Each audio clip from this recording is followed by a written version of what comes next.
안녕하세요. 제작관련 준생입니다. 여러분들은 전기차의 미래에 대해서 어떻게 생각하시나요? 길거리에 테슬라 차량이 돌아다니는 것 보면서 조만간 전기차 시대가 열릴 것이다 라는 생각이 든 적 없으신가요? 부릉부릉 하는 엔진 돌아가는 소리는 도시에서 자취를 감추고 기름 냄새 맡으며 주유소에 들락날락 할 일도 사라지고 매캐한 매연을 뿜는 차량은 모두 박물관에 전시되어 있고 그 날이 과연 올까요? 그런데 저는 많은 분들의 생각과는 달리 전기차에 대해서 회의적인 입장입니다. 그 이유를 말씀드리자면 결국 전기차의 보급률은 충전소의 개수와 배터리 충전 속도가 관건이라고 생각합니다. 즉 국가에서 인프라 확충에 심혈을 기울여야 하는 거죠. 그런데 여기서 전기차 배터리 용량을 늘리면 모든 것이 해결되는 것이 아니냐라며 반문을 제기하시는 분들도 계실 건데요. 쉽게 말씀드리자면 배터리 용량을 늘리기 위해서는 차량에 장착되는 배터리의 크기가 커질 수밖에 없습니다. 그러니 연비를 고려해야 하는 자동차는 단순 배터리 용량 증대를 위해 배터리의 크기를 무한정하게 증가시킬 수는 없다는 겁니다. 그러니 배터리 용량의 문제는 전기차가 가진 근원적인 문제를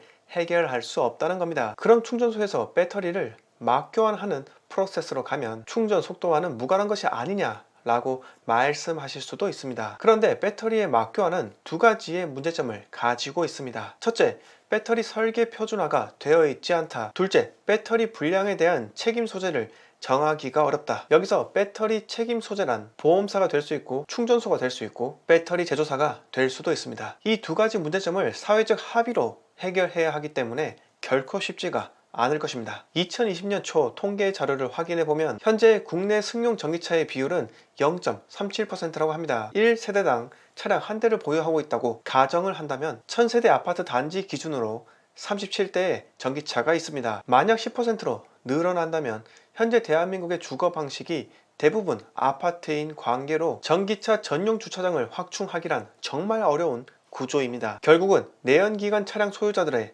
불만이 가중된다는 겁니다. 그런데 지금까지 제가 설명드렸던 문제점은 전기차의 자체적 기술적 문제가 아니라 전기차를 도입하게 되면서 야기될 사회적 문제인 겁니다. 여기서 더 큰 문제점은 전기차 비중이 20%까지 증가된다면 전력 수급에 상당히 어려운 상황에 처해질 수 있다고 합니다. 1000세대 아파트 단지에 200대의 전기차가 있다면 아파트 단지 안에 소형 원자로를 보유해야지만 전력 수급 차질이 생기지 않을 것이라고 전문가들은 이야기를 합니다. 만약 대한민국 2300만 대 자동차 모두가 전기차로 전환되고 이들 차량 중에 70%가 동시에 충전된다고 가정을 한다면 원전 102기 발전량에 해당되는 전력 수준이며 태양광 발전으로만 환산한다면 현재 서울시 면적의 약 2.2배의 면적이 필요하다고 합니다. 그런데 원전의 위험성 때문에 원전을 감축하려고 하는 현 정부 기조와는 전혀 맞지가 않으니 앞으로 전기차가 넘어야 할 숙제가 상당히 많음을 오늘 말씀드리고 싶었습니다. 그럼 전기차는 포기하고 우리나라는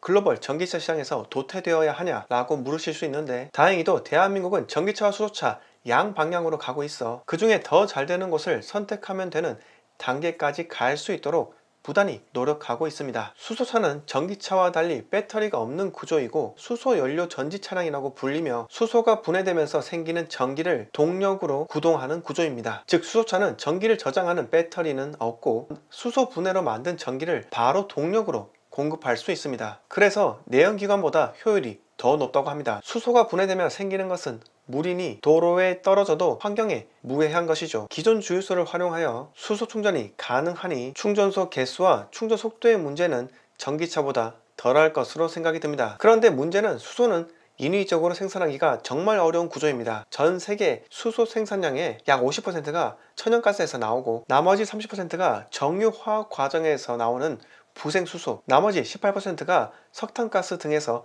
나온다고 합니다. 그러니 현재는 규모의 경제를 달성하지 못해 수소연료 전지의 값이 일반 승용차 한 대 값과 맞먹을 정도라고 합니다. 일각에서는 수소차가 폭발이라도 하면 수소폭탄급 폭발이 일어나는 것이 아니냐라며 경계를 하시는데 수소폭탄은 일반적인 수소와 구조가 다른 중수소와 삼중수소를 사용하기 때문에 폭발시키기 위해서는 1억도 이상의 높은 온도와 높은 기압을 주어야 합니다. 그러니 일반적인 수소를 사용한 수소차의 경우 수소폭탄처럼 터질 수가 없다는 겁니다. 마지막으로 친환경인 수소연료를 얻는 과정에서 막대한 양의 이산화탄소가 생긴다고 합니다. 수소의 역설이라고 불리는 이 문제점은 아직까지 해결되지 못한 인류의 숙제이기도 합니다. 친환경 자동차 시대를 목전에 둔 대한민국은 전기차와 수소차 두 개의 갈림길에서 전혀 방황을 하지 않고 더 잘되는 쪽을 밀어주는 투트랙 전략으로 가고 있습니다. 재테크 채널에서 전기차와 수소차 이야기를 드린 이유는 관련된 주식을 사라는 말씀이 아닌 관련 산업의 발달로 수혜를 입을 도시가 어디인지를 생각해 보라는 취지였습니다. 많은 부동산 하락론자가